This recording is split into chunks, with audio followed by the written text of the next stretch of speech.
ఏరియాలో మనం తెచ్చుకోకంటే ఉండాలంటే గ్రామంలో సర్వే జరిగేటప్పుడు ఆ ఏరియాలో ఉండేటటువంటి రైతులందరూ కూడా హాజరుగా ఉండాలంటే 10,000 మంది సర్వే మీరు ఒక్కసారి చేయలేరు. కనుక మీరు ఏ ఏరియా చేస్తున్నారో ఆ ఏరియాలో ఈ రోజుకి ఎన్ని ఎఫ్ఎంబి అంటే ఫీల్డ్ మెజర్మెంట్కి సంబంధించి ఎన్ని ఎకరాలు చేయగలరో వాళ్ళకు ఒక నోటీస్ పంపించి ఒక ముందుగానే వాళ్ళకి ఇన్ఫర్మేషన్ ఇచ్చి మరి గ్రామ విఆర్ఓలు కానీ విఏఓలు కానీ వారి యొక్క సహాయకులు కానీ చేస్తే ఈ యొక్క ప్రోగ్రామ్ సక్సెస్ అవుతుంది. అంతేగాని మందలాగా ఏదో అందరినీ ఒకరోజు వచ్చామని చెప్పేసి మీరు చేయలేనటువంటి పనికి వాళ్ళందరూ వచ్చి ఇక్కడ మీ దగ్గర కాపలా కాయటం అనేది కరెక్ట్ కాదు. కాబట్టి చేయగలిగేటటువంటి ఎకరాలు ఎన్ని ఉన్నాయో, చేయగలిగేటువంటి ఫీల్డ్ ఎంత ఉందో ఆ ఫీల్డ్కి సంబంధించినటువంటి వ్యక్తులకి మీరు ఇన్ఫర్మేషన్ పంపించి ఎట్టి పరిస్థితుల్లో రావాలని చెప్పేసి చెప్పడం చాలా ముఖ్యమని చెప్తా ఉన్నాను.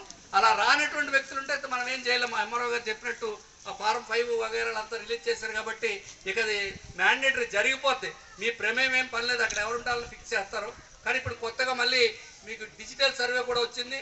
దానివల్ల ఏంటంటే ఈ గొలుసులట్టుకొని ఈ లేకంటే ఒక బౌండరీ దగ్గర కనుక ఒక మెజర్మెంట్ కరెక్ట్గా ఫిక్స్ చేసుకుంటే అక్కడి నుంచి అన్ని బౌండరీస్ కూడా ఒక ఇది ఉంటుంది, అది పట్టుకొని వెళ్తే స్పీడ్గా అయిపోయే పరిస్థితి. అంటే దానికి లింకులతో సహా ఆ ఎఫ్ఎంని చూపించేటటువంటి పరిస్థితి ఉంది. కాబట్టి మీరు విఆర్ఓలో మా ఇంటి శ్రీరాముడు గారు చెప్పినట్టుగా కాస్తంత ఇలాంటి సర్వేలు జరిగినప్పుడు మేము ఇబ్బంది పడకంటే, రైతులు ఇబ్బంది పడకంటే మా అందరినీ కూడా కోఆర్డినేట్ చేసి ఈ కార్యక్రమాన్ని విజయవంతం చేయడం మీ చేతిలో ఉందని చెప్పేసి మా ప్రభుత్వానికి చెడ్డ పేరు వచ్చినా మంచి పేరు వచ్చినా, మీ ఎంఆర్ఓ గారికి చెడ్డ పేరు వచ్చినా, మీ ఆర్డీఓ గారికి మంచి పేరు వచ్చినా మీ చేతుల్లో గ్రామ సహాయకులు, ముఖ్యంగా గ్రామ సహాయకుల చేతుల్లో ఉంది. కాబట్టి తప్పనిసరిగా ఈ సర్వేకి సంబంధించిన దాంట్లో మీరు పూర్తిగా సహకరించాలని చెప్పేసి కోరుతున్నాను. ఇంకా నేను చాలా సబ్జెక్ట్ చెప్పగలను కానీ మీకు చాలామంది ఉన్నారు.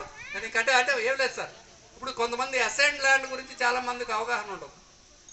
ఏదైనా సరే అసైన్ చేయాలంటే కనుక అది ఎంఆర్ఓ గారికి మాత్రమే హక్కు ఉంటుంది ఆ మండలంలో. దాన్ని రద్దుపరచాలంటే కాంపిటెంట్ అథారిటీ ఆర్డీఓ. అసైన్ చేసేటప్పుడు 8A ఫైల్ అని చెప్పేసి ఒకటి మెయింటైన్ చేయాలి.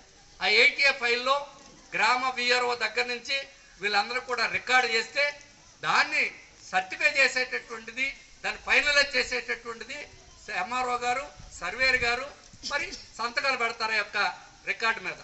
సో అలాగే మీకు ఆ పట్టా ఇచ్చారంటే ఆ పట్టా ఇంకా అమ్ముకోదగ్గది, అమ్ముకోకంటే ఉండేది, అలా 2 రకాలైనటువంటి పట్టాలు ఇస్తారు. సో ఇలాగా ఈ చెప్పుకుంటూ వెళ్తే చాలా చెరువులు కానీ, కుంటలు కానీ, మరి రోడ్లు కానీ ఈ సంబంధించినటువంటి అసలు అసైన్ చేయడానికి వీలేదని చెప్పేసి మరి పార్కులు కానీ, రిజర్వ్ సైట్లు కానీ చేయకూడదని చెప్పేసి ఒక చట్టం ఉంది. హైకోర్టు మరి 2000 సంవత్సరం కంటే ముందు ఎప్పుడో ఒక జడ్జిమెంట్ ఇచ్చింది. అందులో 924 మందిని బాధ్యులుగా చేస్తూ, అంటే resettlement survey, land survey record secretary గారి దగ్గర నుంచి మున్సిపల్ కమిషనర్ దగ్గర నుంచి వీళ్ళందరికీ కూడా ఈ రికార్డులన్నీ కూడా దగ్గర పెట్టుకొని కాస్త లిటిగేషన్లు భవిష్యత్తులో లేకంటే ఉండేలాగా చక్కగా చేసేటటువంటి బాధ్యత మీ మీద ఉంది.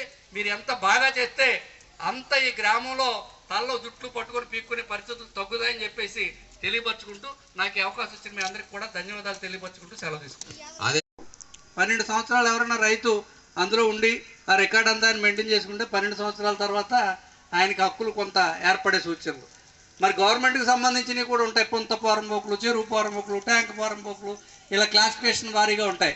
అవి ఎవరైనా ఆక్రమించుకున్న 30 సంవత్సరాలు తహసీల్దార్ గారు, ఆ గ్రామ సర్వేయర్ గారు కనుక దాన్ని పట్టించుకోకపోతే వాళ్ళకు కూడా లిటిగేషన్లోకి, ప్రభుత్వ ఆస్తులు కూడా లిటిగేషన్లోకి వెళ్ళేటటువంటి పరిస్థితులు ఉంటాయి.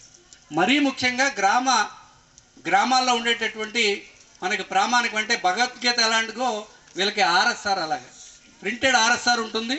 దాని తర్వాత గ్రామంలో జరిగేటటువంటి రకరకాలైనటువంటి రిజిస్ట్రేషన్లు, యజమానుల తాలూకా వ్యవహారాలన్నీ కూడా ఆ రిజిస్టర్ దాఖలా ముటేషన్ చేసుకుంటూ ఉండాలి. ఆ ముటేషన్కే నోటీస్ దాఖలా అని చెప్పేసి మన రిజిస్టార్ ఆఫీస్ నుంచి ఒక నోటీస్ దాఖలు చేస్తున్నట్టు వస్తుంది. కానీ అది అమలు జరగదు.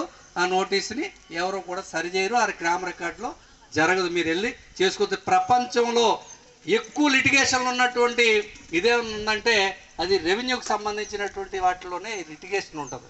కానీ 2 మాత్రం మారవు. మీకు ఫీల్డ్ మెజర్మెంట్, అది ఎంఆర్ఓ గారు మంచి క్లారిటీగా ఉన్నారు, బాగా సబ్జెక్ట్ అది కూడా బాగా చెప్తా ఉన్నారు. ఎఫ్ఎంబి అంటే ఫీల్డ్ మెజర్మెంట్ బుక్ అంటే మీ ఇంటికి పేరు ఎలాగైతే వస్తుందో, సుబ్బారావు వస్తాడు, అప్పారావు వస్తాడు, పుల్లారావు వస్తాడు, కానీ ఆ ఇంటి పేరు మారదు. అలాగే ఆ పొలం తాలూకా కొలతలు మారవు. బ్రిటిష్ హయాంలో రీసెటిల్మెంట్ సర్వే చేసినప్పుడే పక్కాగా ఈ గ్రామం ఇన్ని వేల ఎకరాలు, ఈ గ్రామంలో ఇన్ని ఆర్ఎస్ నెంబర్లు, ఈ గ్రామంలో ఇన్ని సబ్ డివిజన్లో ఉన్నాయని చెప్పేసి చేసినటువంటి రికార్డే. ఎప్పుడు వీలు పట్టుకుని వెళ్ళినా, నేను పట్టుకుని వెళ్ళినా, మీ దగ్గర ఉన్నా సరే దాన్ని బేస్ చేసుకుని పొలం